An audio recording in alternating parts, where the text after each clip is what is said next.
আসলে একটা difficulties question আমাদের 8 থেকে 8, 9, 10 এবং ইন্টারমিডিয়েট, এমনকি আমরা এডমিশনের বিভিন্ন প্রশ্নতেও এটা আমরা দেখতে পাই। তো এই নেরেশনকে কিভাবে আমরা অল্প সময়ের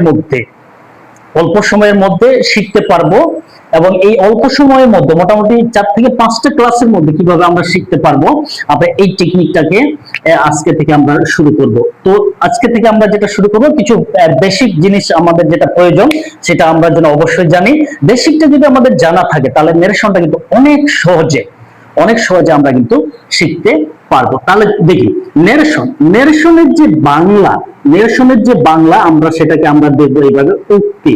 নেরেশন মানে উক্তি, আর এই নেরেশনকে আরেকটি ভাষায় বলা হয় স্পিচ, আর যেটা এই স্পিচের পুরো যে অর্থ হলো উক্তি। এই উক্তিকে বা এই নেরেশনকে কয়টি ভাগে ভাগ করা হয়েছে? এই নেরেশনকে সাধারণত আমরা যদি দেখি তাহলে এটাকে দুটি ভাগে ভাগ করা হয়েছে। এক নাম্বার আমরা দেখি যে ডাইরেক্ট স্পিচ, আমরা এটা প্রথমে দেখি ডাইরেক্ট স্পিচ অর্থাৎ ডাইরেক্ট উক্তি আমরা দেখি, আর 2 নম্বরে আমরা দেখি ইনডাইরেক্ট স্পিচ।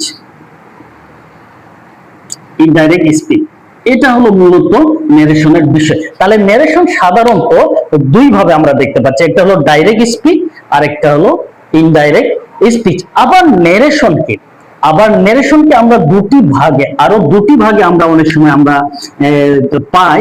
সেটা হলো আরো দুটি ভাগে যদি আমরা দেখি তাহলে সেখানে আরো দুটি ভাগে আমরা দেখতে পাই। একটাকে বলছে সেন্টেন্স নেরেশন, একটাকে বলছে সেন্টেন্স নেরেশন, আর একটাকে বলছে প্যাসেজ নেরেশন। এই দুইটা আবার আমরা ভাগ দেখতে পাই। আরেকটা হলো প্যাসেজ নেরেশন। তাহলে সেন্টেন্স নেরেশন বা সেন্টেন্স স্পিচ, যেটা সেন্টেন্সটা সেন্টেন্স ওয়াইজ, যেমন assertive sentence, interrogative sentence, imperative sentence, objective sentence, এগুলাকে আমরা সেন্টেন্স ওয়াইজ দেখি। আর প্যাসেজ নারেশনটা এগুলার মধ্যেই, কিন্তু প্যাসেজ নারেশনে কিছু আলাদা নিয়ম রয়েছে, এবং এই প্যাসেজ নারেশনটা একটা কনভারসেশনটাকে আমরা ইনডাইরেক্ট স্পিচ করি।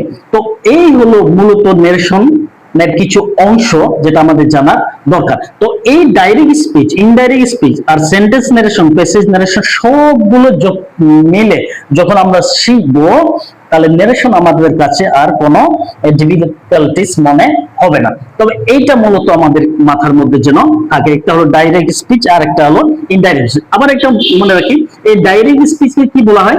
ডাইরেক্ট স্পিচকে বলা হয় যে হুবহু বলা, তার মানে পরোক্ষ বলা। এটা হুবহু বলতে হবে, হুবহু বলা, মানে হুবহু বলা বলতে যেমন বলা আছে তেমনই যদি আমরা বলি। যেমন আই ইট রাইস, আরেকজন যদি ওই কথাটা বলে সেও বলবে আই ইট রাইস। যদি এইরকম হয় সেটাকে ডাইরেক্ট স্পিচ বলছে।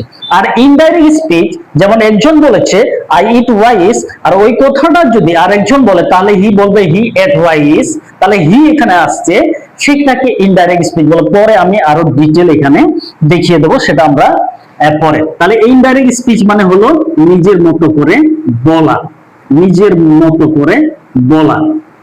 নিজের মতো করে যদি বলি সেটাকে ইনডাইরেক্ট স্পিচ বলা হচ্ছে। তো এইটা হলো মূলত একটা জিনিস যা আমাদের নেরেশন ভিতরে যাওয়ার আগে আমাদেরকে জানতে হবে।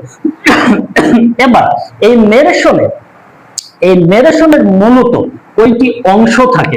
নেরেশনের কয়টি অংশ থাকে? তাহলে এই নেরেশনের মূলত দুইটি অংশ থাকবে। একটা হলো রিপোর্টিং ভার্ব, আর একটা হলো রিপোর্টেড স্পিচ। তাহলে এখানে এই দুইটা জিনিসও গুরুত্বপূর্ণ। তাহলে এই রিপোর্টিং ভার্ব আর রিপোর্টেড স্পিচ নেরেশনে, একটা ডাইরেক্ট স্পিচে একটা ইনডাইরেক্ট স্পিচে, যেখানেই হোক নেরেশনের ক্ষেত্রে দুইটি অংশ আছে, একটা হলো রিপোর্টিং ভার্ব আর একটা হলো রিপোর্টেড স্পিচ। রিপোর্টিং ভার্বটা কি? এই রিপোর্টিং ভার্বটাকে এটা বলছে যে ক্রিয়া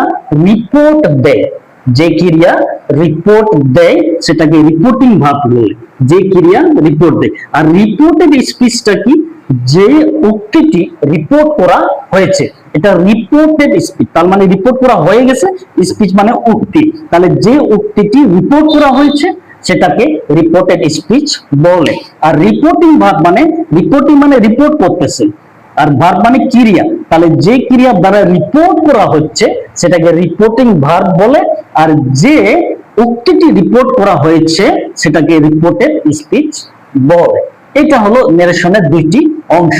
এই সব কিছু আমরা যখন ভিতরের দিকে যাব তখন আমরা একটু লক্ষ্য করব যে এগুলা কিভাবে প্রয়োগ হচ্ছে বা কিভাবে ব্যবহার হচ্ছে। এটা হলো নেরেশন।